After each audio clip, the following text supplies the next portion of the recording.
याबाबतीतील अधिकची माहिती अशी आहे की संजय नगरमध्ये राहणाऱ्या नंदकुमार सुतार यांचा जागेसंदर्भात वाद चालू आहे। त्यांची सुनावणी माननीय न्यायालय आणि मंत्रालयात चालू आहे।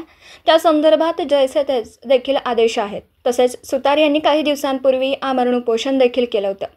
त्यावेळी उपायुक्त वैभव साबळे यांनी त्यांना कोणत्याही प्रकारची कारवाई करणार नसल्याचं लेखी आश्वासन दिलं होतं।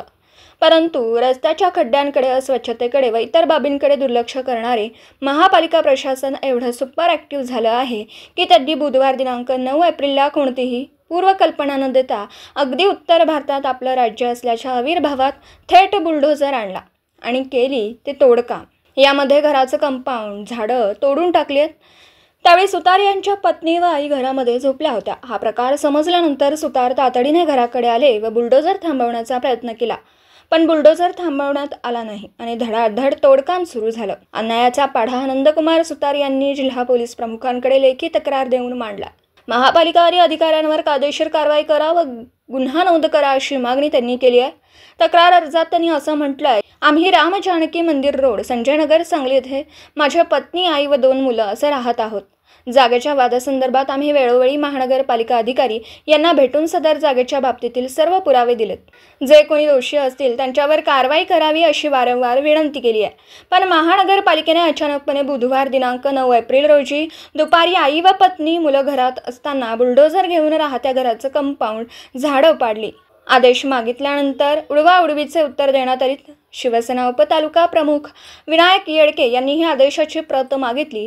बंदोबस्तास आलेले पोलीस कर्मचारी यांना देखील प्रत मागितली, कोणालाही प्रत देण्यात आली नाही। अतिक्रमणाच्या नावाखाली कंपाऊंड व झाडं पाडणाऱ्या संबंधित अधिकारी यांना मगदूम व घोरपडे व कर्मचारी यांच्यावर गुन्हा नोंद करण्यात यावा, नुकसान भरपाई देण्यात यावी। घर व वाहनं असुरक्षित झाली आहेत। चोरी किंवा घातपात झाला तर याला महानगरपालिकेला जबाबदार धरण्यात यावं अशी मागणी त्यांनी यात केली आहे। याबाबतीत बोलताना श्री नंदकुमार सुतार म्हणाले की आमच्यावरचा अन्याय दूर नाही झाला तर आम्ही पालकमंत्री चंद्रकांत पाटील यांच्यासमोर आत्मदहन आंदोलन करणार आहोत। महाराष्ट्र, मी विनायक येडके, शिवसेना तालुका उपप्रमुख, धर्मवीर छत्रपती श्री संभाजी महाराज गोरक्षक सेना संस्थापक अध्यक्ष।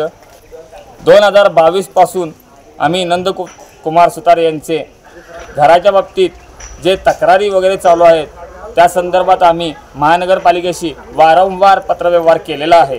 छत्रपती शासन ग्रुपच्या लेटरपॅडवर 2022 साली आम्ही पत्रव्यवहार केला होता। त्यानंतर थोडे दिवस हा प्रकार थांबलेला होता। त्यानंतर आम्ही आत्ता फेब्रुवारी महिन्यामध्ये उपोषणालाही बसलो होतो। कोणीतरी अर्ज केला होता की कंपाऊंड हे बेकायदेशीररित्या आहे किंवा जागेच्या बाहेर आहे, अतिक्रमण आहे। त्या अर्जाची शहानिशा न करता, कोणतीही कागदपत्राची चौकशी न करता, कोणाच्या तरी दबावाखाली उपायुक्त वैभव साबळे यांनी काल आम्ही महानगरपालिकेला अर्ज दिलेला असताना सुद्धा बेकायदेशीररित्या आज पोलीस प्रोटेक्शन घेऊन येऊन घर पाडलेलं आहे, कंपाऊंड पाडलेलं आहे।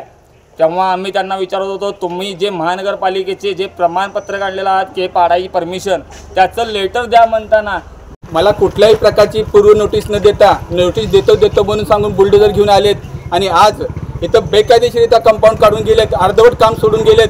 आणि महत्त्वाचं म्हणजे कुठलीही नोटीस न देता, नोटीस विचारायला लागल्या होती हे बिन देता देतो म्हणून कोपऱ्यापर्यंत या, इथपर्यंत या म्हणून सांगितलं आणि पळून गेलेले आहेत। तर हे मगदूम व घोरपड्यांचं बेकायदेशीर काम आहे आणि उपायुक्त साहेबांची ऑर्डर आहे म्हणतात।